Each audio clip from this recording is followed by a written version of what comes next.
Okay, WWE did another 24. This one was on women empowerment. Pretty much focused around the Royal Rumble. They did a little bit of backtracking, but that was the basic background of it was Royal Rumble, making history. Glad they say history and not herstory. It just sounds bizarre. It shows a deviation between, oh, well, here's male, here's female. No. If you want them to be equal, you put them under the same heading. And they talked about, we couldn't have done this 10 years ago. And of course, they do their kind of generic version of history, where it's like, oh, you had Mae Young. They kind of removed a lot of moolah. So you had Mae Young, and then you had Wendy Richter, Sensational Sherry. Then you have a Lunder Blaze. You can tell they jump these giant segments of time. And then it's from a Lunder Blaze right into Trish and Lita. I'm glad they showed China, which you can't do without discussing China. Or Beth Phoenix being the Royal Rumble. And I thought, well, we have this really amazing group of women now. Yeah. I mean, NXT allowed them to go, you know what? There's some women athletes out there. Let's actually use them. Let's actually make a show that's not just geared towards boys. Maybe boys and girls. Let's try to hit everybody. Which, ironically, if you go back and watch old stuff on the network, you see a very specific, almost homogenous-looking crowd. And then the Attitude Era, you look, and it's everybody. It's all walks of life during the Attitude Era. And then you kind of see some of the teenagers kind of fall away. Now you see it's much more kid-centered again, which is fine. But when they said we could have done this 10 years ago, I was saying, well, depending on what era you're looking at, you could have had Trish, Lita, Chyna, Molly Holly, Victoria, Jazz, Mickie James. Did I say Ivory? I mean, you would have had, that's a pretty decent crop of women right there. And for a while, remember, they ran 2 different belts. So, that's when you had Michelle McCool, who actually, watching World of Matches, not that bad. Melina, more character work, but put on decent matches. Maurice actually was solid character work for the time. Eve Torres, who I think she took someone off because she's blacklisted from all of these videos. That's also when you had Natalya and Beth Phoenix as a duo that never won anything. You also had the rise of the Bellas. This is when the Bellas were bad. If you go back and watch the Bellas, during their first run, they were horrible. When they came back, they were significantly better. You still would have had Victoria. You still would have had Mickie James. You would have had Kelly, who, for a face, not bad. You can tell that she tried hard when they came across to the crowd. But then you also would have had... Candice Michelle, who ironically, looking back, wasn't that bad. It was hard to be good when you got a 2-minute match.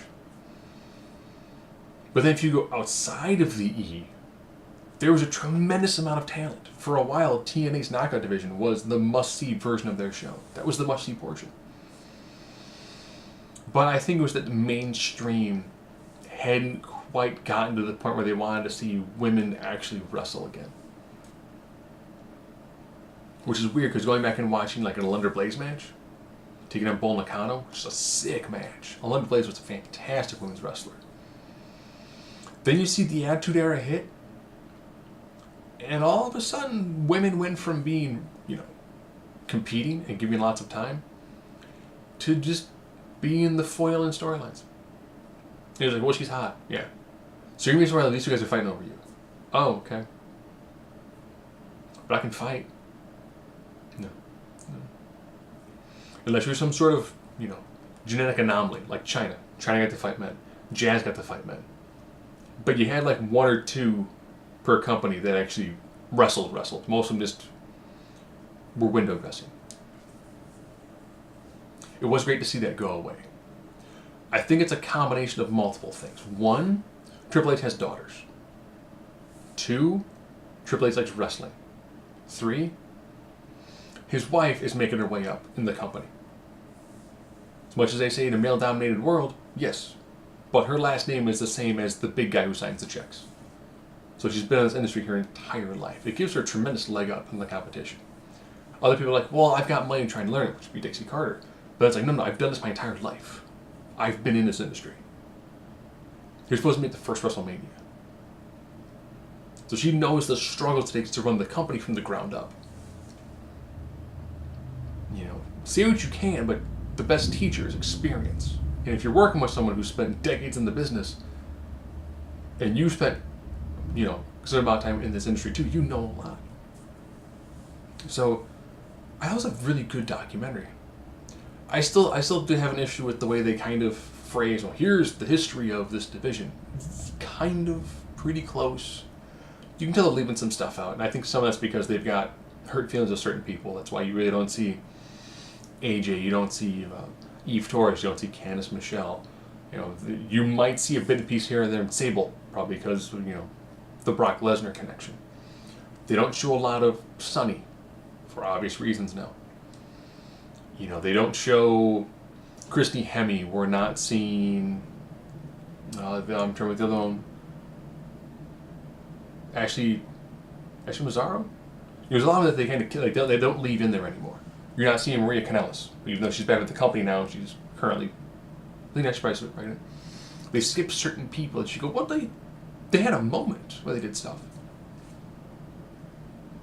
Also, no Santina Marella, which was good, and Hervina. I'm glad they removed the fact that there were men who fought for the women's title, or that Santina Marella was Miss WrestleMania. I'm glad they skipped some of those like joke moments where it's like, oh, it's kind of funny. Kind of a slap in the face. And they did dance around the idea of Paige. Paige's like, oh, I couldn't do it. Not that I can no longer wrestle.